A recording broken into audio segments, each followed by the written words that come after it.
The papal conclave has begun in Rome's as the Roman Catholic Church starts the process to choose its next spiritual leader. The first day of the papal conclave to elect the 267th Pope concluded and no final decision was made.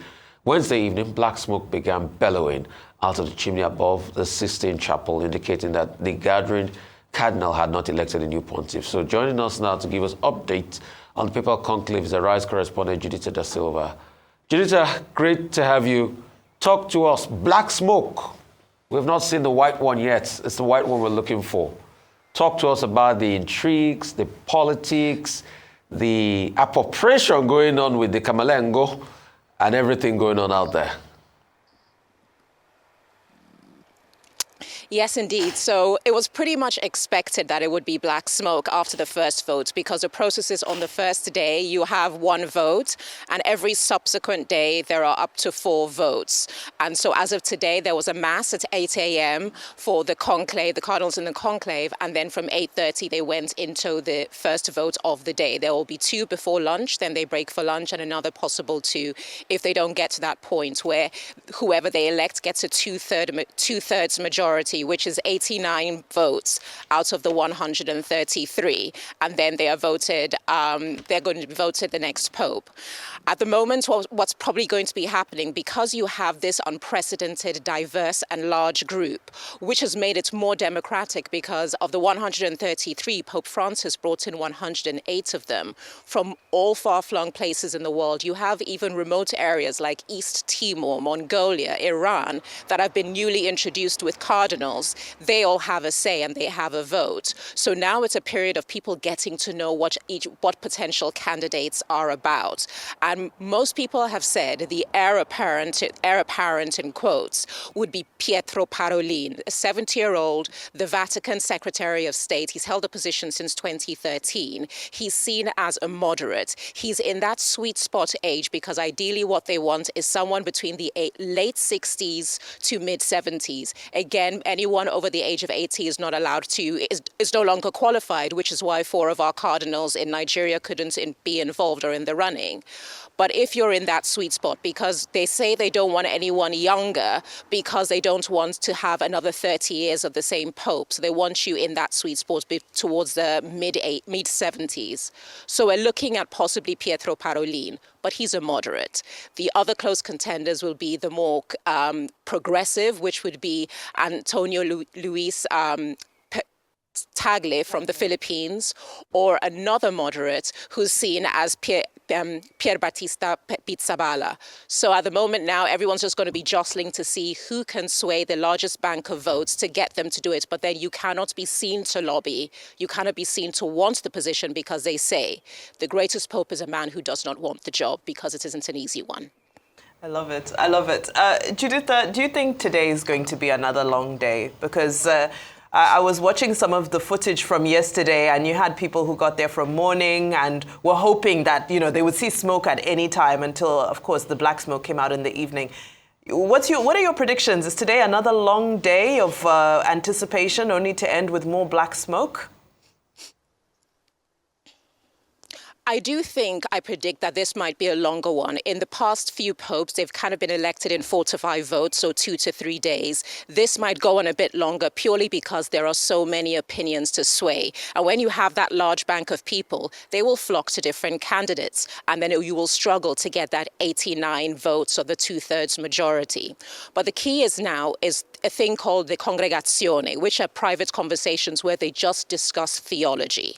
That is when you get to know what each person is about. Like I discussed last night on Newsnight, Pope Francis was never a front runner, but it was said that in one of the congregazioni, he made a speech that so showed the heart of who he was as a Christian, as a Catholic, that's what made people say he is the hands to put the Catholic Church in.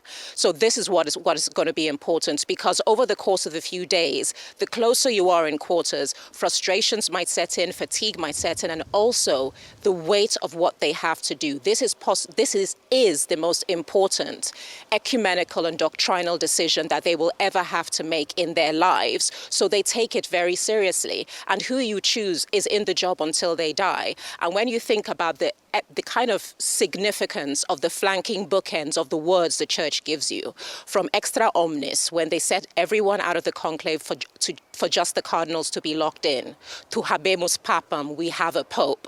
The future of the Catholic Church lies in the time that is flanked by those words. Okay, what's the situation today? It will be about 10:39 a.m. your time, at the Vatican City. Yesterday, tens of thousands of people gathered. Do we have a similar crowd today? Have they gathered? What is the mood? What is the environment with the high expectation? Or it's all quiet at your end? Yeah, because I think it's quite touching and also very moving. Because I always say, I'm honest, I've struggled as a Catholic purely on basis of theology, but I represent the people that the Catholic Church is trying to bring back into the pews, because the millennials, the Gen Zs, we are a generation that we want answers to our questions. The period of blind faith without question is dying out with generations gone past. To love the faith, to believe in the faith, you must know it has answers to your questions. And that is why this decision is so important. So they had, I think, 30,000 people in and around St. Peter's Square yesterday. Today, they're expecting 45,000. So you see the value and importance of the Catholic Church. And something that a lot of people have mentioned in the legacy of Pope Francis, one of the most important moments that will go down in history is the image of Donald Trump and Vladimir Zelensky sitting inside the Vatican and coming to an entente cordiale. And that shows that even in that moment, they may not have an affiliation to Catholicism, but a respect for what it represents made them see something greater than themselves and a move towards peace and understanding. That is why so many people are drawn here, that I don't need to be Catholic to understand that a decision that governs the souls of 1.4 billion people is going on in that building, and it's a moment in history they want to be part of. Well, you listed a number of popes that may emerge, from the Philippines, from Europe, and all that. You didn't mention the African possibilities. Cardinal Turkson from Ghana, Cardinal Besungu from Congo. I think there are about three of them, and Cardinal Robert Serra from Guinea. So you don't think there's any possibility of an African pope? The three you mentioned have at some point, particularly Peter Turkson and Robert Serra, of Guinea, they were both in the discussions that it is time for an ethnic minority representation in the papacy. But the key is this: it's the number of high positions they've held and global sway.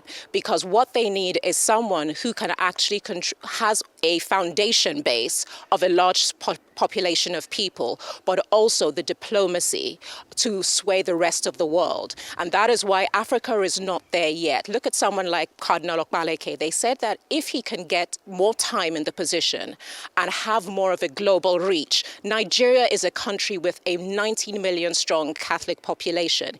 It should be going to an African, we hope, in our lifetimes.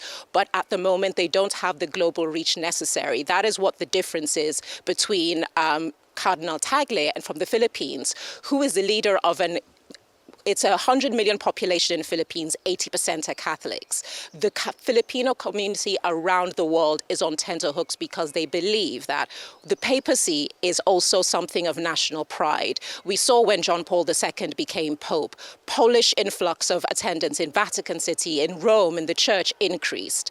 The Latin Americans had an Argentine in Pope Francis, the German had ones in Benedict. What the Filipinos will have is someone in Tagle that will bring Asians to the church, and they will show up in the numbers as the Filipinos always do. For the Africans, we have to have a global presence in order to have be able to take on the global responsibility of the papacy.